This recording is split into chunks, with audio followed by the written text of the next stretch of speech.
upset children under the... How are you doing? Thank you for keeping it locked on Spice FM. This is Kenya's biggest conversation. We set the agenda and feel the pulse of the nation right here on Spice FM, on KTN Home, KTN News, on YouTube, on Facebook, on X, on TikTok, on Radio Garden, everywhere from Nairobi to the world. Ndu, the English Premier League begins when? This weekend. Yes. Coming off the Community Shield that happened last weekend. And then getting into it. Let's see who's going to, be top of the table. Let's see who will be second. Eric already predicted that one in alphabetical order. And he said Arsenal. Because it starts with A. It starts with A, yes. So mid-table teams like Manchester. Here we go. Eric, continue. So this weekend and every weekend and every time that there's an English Premier League match going on, you tune into Spice FM and you'll hear live commentary, right? Yes. Because we have the rights, the radio broadcasting rights for the English Premier League. This is Radio Maisha, Spice FM, and Berur FM. Yes. So this one, una watch kila siku, sinyo? Yes. Very good, tumekubaliana. Bora kuna mechi. Una watch kwa masikio. Unasikia na macho. So let's talk about border insecurity, the heavy task that the Professor Kithure Kindiki and the incoming IG of police have. All right. We're joined by Dido Raso, who is the Member of Parliament for Saku constituency in Marsabit County. Mwashimo, good morning. Good morning, Eric. How are you today? Very well. Watu wamesema to waite in your proper good name. Yes. Mtumishi. Ndio. Good morning. Asante sana. Yeah. Asante sana. Karibu sana to Kenya's biggest conversation. Asante. Now, the Aga Khan University Hospital has sent us with a message to give to you this morning, and City will deliver it. Yes. Hospitals deal with health matters. And many a time, people go to hospitals when the health matters have gone beyond them, so they need what we call treatment or care.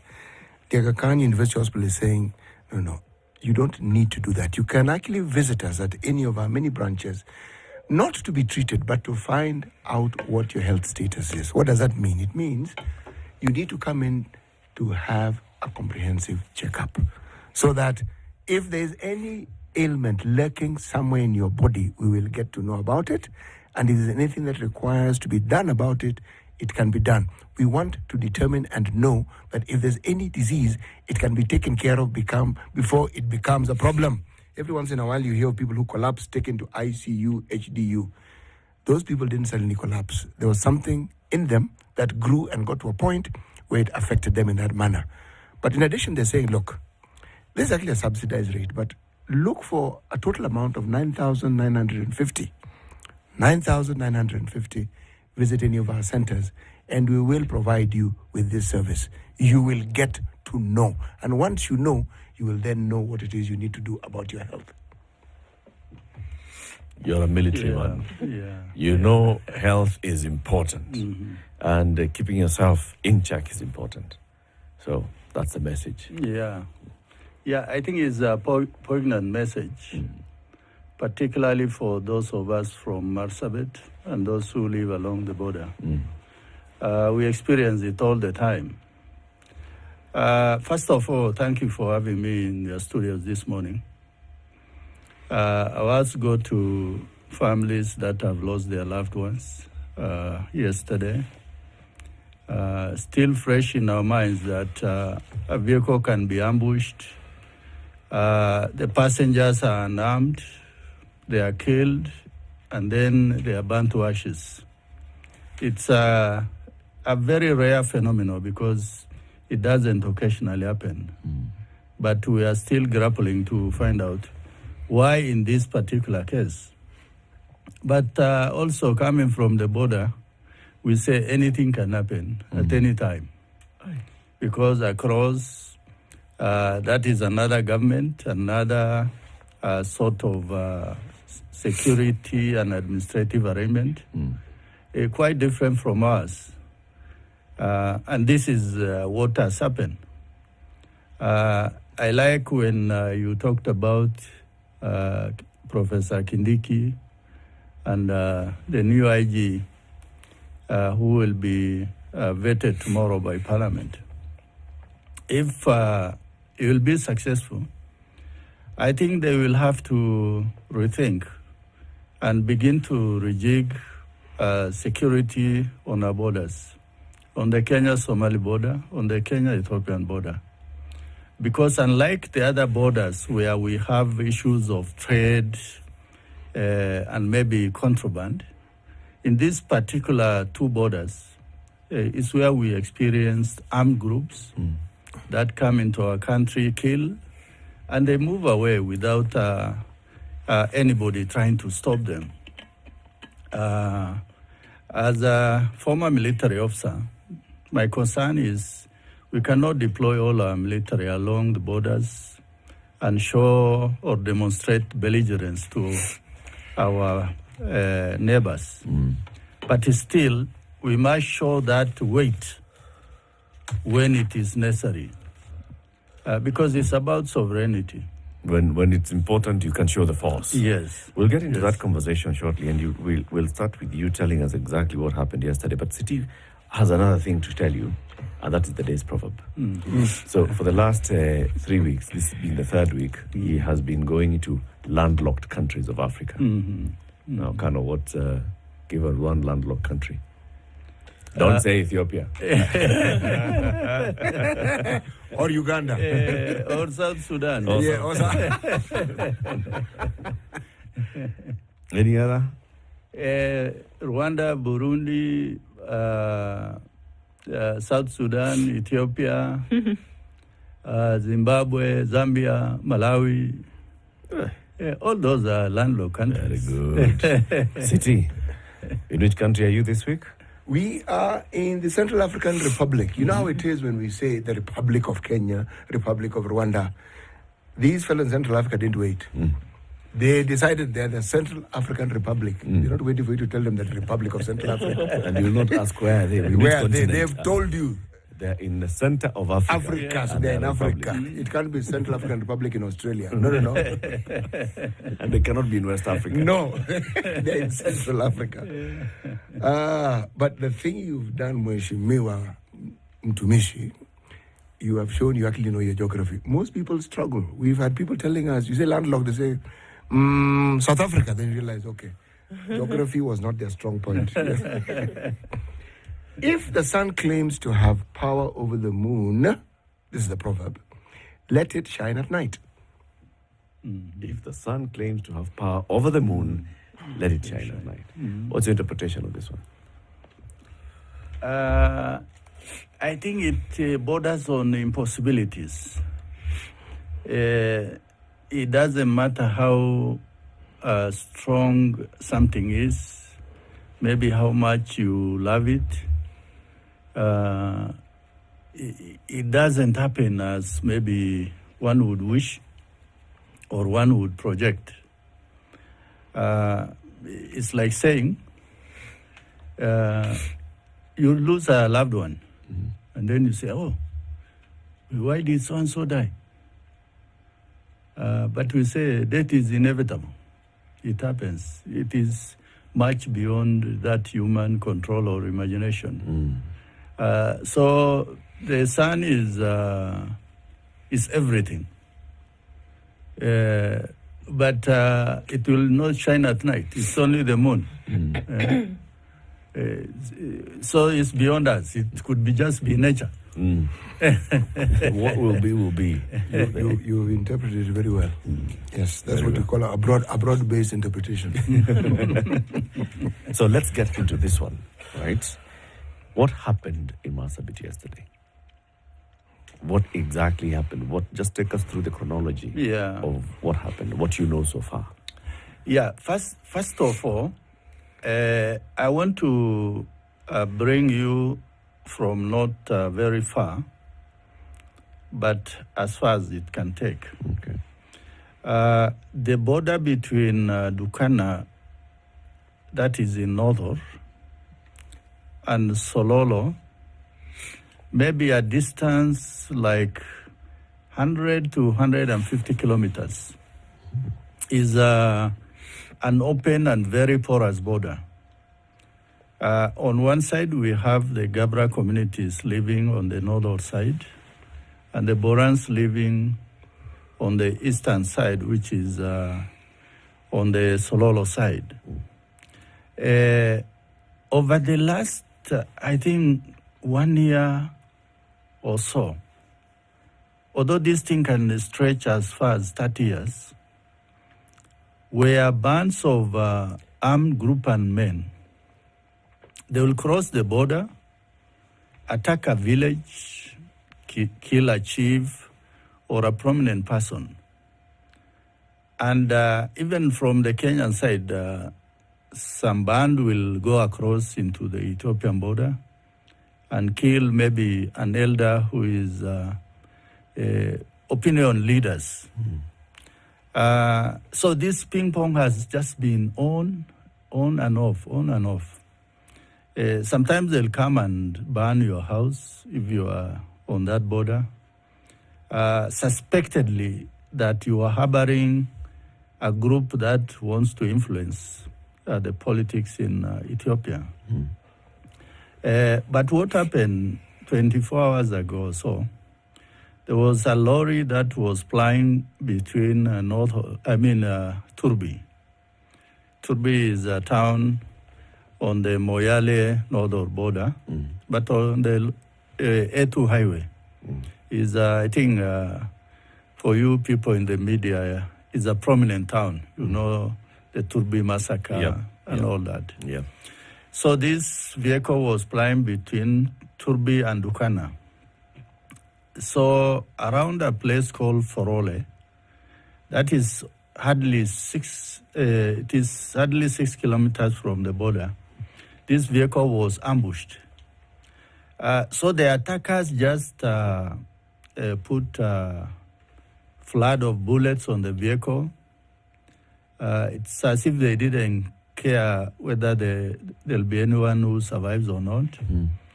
Once they completely disabled the vehicle, I think a young girl, by miracle, she was able to get out and run. And you know it was at night, around 9 in the night. So once the vehicle was disabled and the passengers were killed, then they burnt it down with everything. Luckily, I don't know how some two guys managed to just wriggle out of that vehicle. Those two survived with injuries. And I think as we are talking now, they are in hospital. And they say that they are in a stable condition. But the vehicle and everything was burned down in shell, the contents of the vehicle. Nothing could be salvaged. And there were people on board the vehicle? Yes, there were 9 people on board. And I think out of those, 6 were killed. Does it look like, of course, there are very many opinions flying around at the moment in terms of why this happened in the way that it did. But does it look as though there was a target? Was it a missed target? Because one now is looking for the reasons as to why you would then burn these individuals in the car. One manages to escape and then you burn the car down. Was there a target that they missed? Was there somebody that they were looking for? Or was it just another incident to show, some kind of strength? I think I would agree with you to an extent. We are just groping in the dark. Maybe they were looking for a particular individual whom they thought was on board this vehicle. But what is quite annoying and unnerving is the brazen nature of what took place. Because if these guys were armed, then you would say it is in the process of exchange of fire. That there was maybe security on board. But none of that. This was just civilians who are just on their normal chores. And we expected, okay, they could have just stopped the vehicle, ransack it, and even go away with those... the goods. The goods and even those passengers, in case they really wanted to get all of them. But once the vehicle was disabled, they didn't need to go to that stretch of the people have been killed. So why ban them? Because yesterday when these people were being buried, they were not able to identify them. So they just got the remains, whatever they could find in terms of body parts. And then they just interned them. So for us, because we are Africans and we are people who are fairly cultured people, there are things you don't do beyond that human extent. You kill the person. So please, don't do other things. You don't have to burn them. You don't. So you said that this appears to have been something there's been some tension in this area for a couple of weeks. That is, even culminating in this. What is the security situation like? What's the deployment like of security agencies in this area? I think what is a bit encouraging is the level of response. Because as soon as this incident happened, I think in matter of hours, there's a military camp that is about 10 kilometers from the site of incident. And they quickly responded. They were able to cordon the area. And then there's a police station at Forole and also Turbi who responded to this. So as we are talking, I think the government is cognizant that border, something needs to be done. The funny thing, as long as that border is, there are no border crossing. People cross at whatever point, carrying contraband, drugs, arms. So one of the things we as leaders of Marsabit, we have been proposing is we need to live in the 21st century. That our borders, if they are not going to be completely policed, there must be some checks on who comes into our country and who goes out. And what are you saying? A wall? Yes, not a wall. Because it's to have border crossing so that people who are particularly in vehicles, those vehicles must cross through some points. Because if an incident happens, either side of the border, then somebody asks, and how did those people go there? Who knows how many people are on board? The only thing now, today we know is that vehicle started, the journey began in Turbi. So people know who are on board. Akina so and so, Akina so and so. Yeah. But otherwise, what would have happened if it was burnt across the border? Because our people cross that border sometimes at will. Nobody will tell him or her, why are you crossing the border? Yeah. Is there anything to mark the border? The border is marked, it's fairly recognizable. How? It's known. There are pillars that was there since independence. And I think they were reaffirmed. How far apart are these pillars? Maybe about 10 kilometers. I think about 10 kilometers. Because it's a fairly large border. Yeah. The stretch is big. But in terms of, by the way, in terms of the Kenya-Ethiopian border, we have never had issues in terms of border delimitation. What was left to us by the colonialists has been respected. And Kenya and Ethiopia have been the best of neighbors. in terms of security arrangements, in terms of defense pact.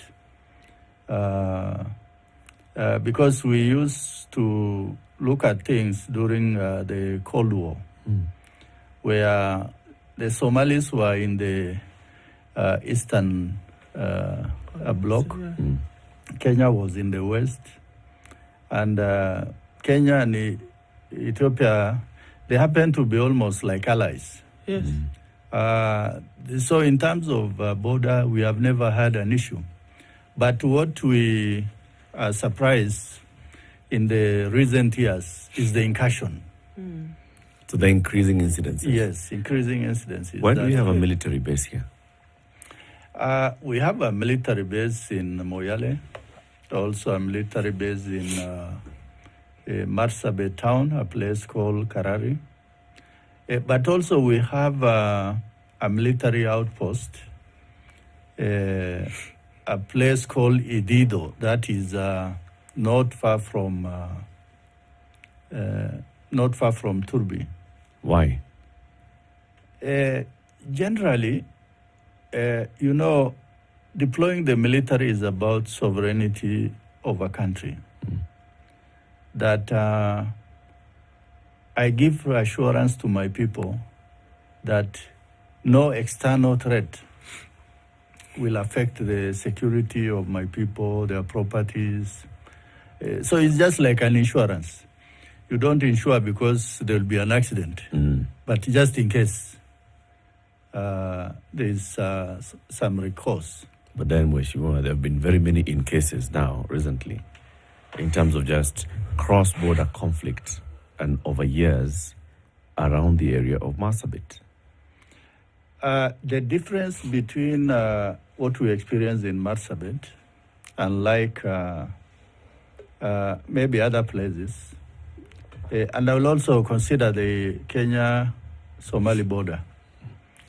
The sort of transitional or community that lives across the border sometimes is very tricky to the government because the Borans live, Borans, Gabras, the Gari in Moyale, in Mandera, the Somali in Garissa, Wajir, Mandera. They live across those borders. And what these communities who live along these borders, they want is unfettered access. Because they say, I'm visiting my family across. Yeah. The government will say, yeah, there's nothing wrong. But I think we only get shocked and really get annoyed when that thing transcends into lawlessness, killings, and some sort of impunity that borders on there's no law and order. Let me ask this question, Mheshimiwa. Yeah. When one looks at the issues that we refer to as conflict, whether it is in the Marsabit area, whether it is in the northern rift of this country, between communities who have lived next to each other for generations, I want to ask three questions. When these conflicts arise, there's usually a genesis. Do these communities have a laid down cultural, historical way in which compensation is given or issues are settled? That is my first question. I ask this question because if I think of the issues that we are referring to, I am taken back in history to July 2005, what was referred to as the Turbi massacre, in which 56 people died. But that massacre can be traced back to the year 2002, when a Gabra man was killed, and it was said ostensibly by the Borana. The retaliation was some 728 goats were taken, back and forth. I'm simply asking this because anything that happens in communities that have a history of conflict, there's a genesis. And it appears some of the issues were not resolved. So I'm asking the question, are there cultural norms that allow people to settle these matters when something of that sort happens before it escalates? Wonderful. I think you are right, and I agree with you. We are highly traditional, and we are highly a compensatory culture that lives together. Like maybe I can talk with fair authority on the Boran and the Gabra. These are the same people, they intermarry. Their culture, their language, basically everything is one and the same. Yes. It's just the axiomatic that these are Gabras, these are Boran. So when a person is killed, and it can easily be traced that this other group killed, the first thing is to accept that we are responsible. And that discussion begins from there. And I want to give you a live example. A few weeks ago, there was a border young man. He gave right to some two fellows from the Ajuran. And then when he was, people identify him carrying these two gentlemen. So the next thing which was reported was this guy was killed. And quickly the Boran said, the Ajurans are the ones who killed. And they take responsibility. And indeed, they took responsibility. And as we are sitting here, the Ajurans, I think they did some compensation to that family and also to the community because they owned it up. In terms was of... there punishment to the supposed killers? What they first said is to compensate and also to hand over the individual over to government. Because the reason why they have to compensate is so that there are no revenge attacks. Because if you kill, even if you compensated, somebody will not forget. The major difficulties that is not there maybe in the agrarian communities. The agrarian communities believe that if that person who killed my brother is in court and is in jail, it brings a closure. Yeah. But for these pastoralist communities, the closure is that compensation. First, you say, I am sorry. The second is that individual will have their day in court. Then it has brought a closure. But if that circuit is not closed, it will always be an open wound. They say, okay, they killed a young man of 25. We'll also look for somebody like that. In terms of what you say, the issue of reparation or compensation, it is that other community that must own up. And indeed, if they own up, then it happens. You try to bring the example of Turbi massacre. Yes. And Turbi massacre, the much I know is the sort of, there's an incident that is committed and it's swept under the carpet. Another one happens, this other group follows it up, nothing happens. Maybe an individual is arrested, is taken to the police, is released. So the other guy keeps on just taking his stock. Yes.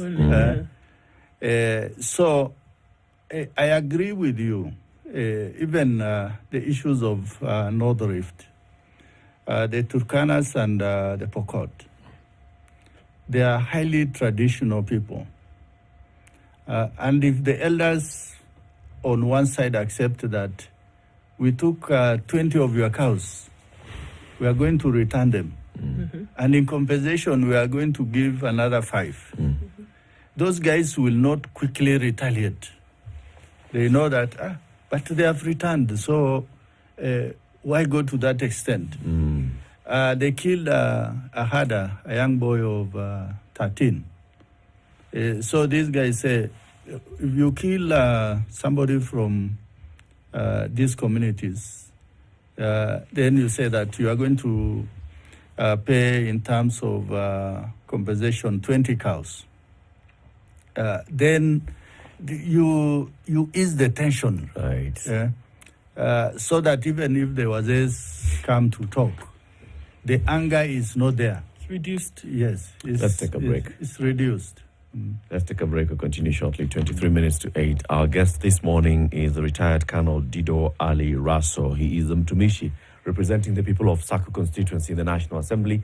He's here because we want to talk about the issue of tensions and insecurity along Kenya's borders, particularly this border between Kenya and Ethiopia. This attack that took place yesterday, where people were killed, a vehicle attacked, people killed, and then their bodies burnt. It's a big one. What is the response from the government, and what needs to happen to actually make sure that there has proper peace in this area, in these communities? You know, we're just talking here, they killed so and so, and so they paid, and so they... It's like it's just normal. This needs to stop being normal. We'll be back shortly. This is the only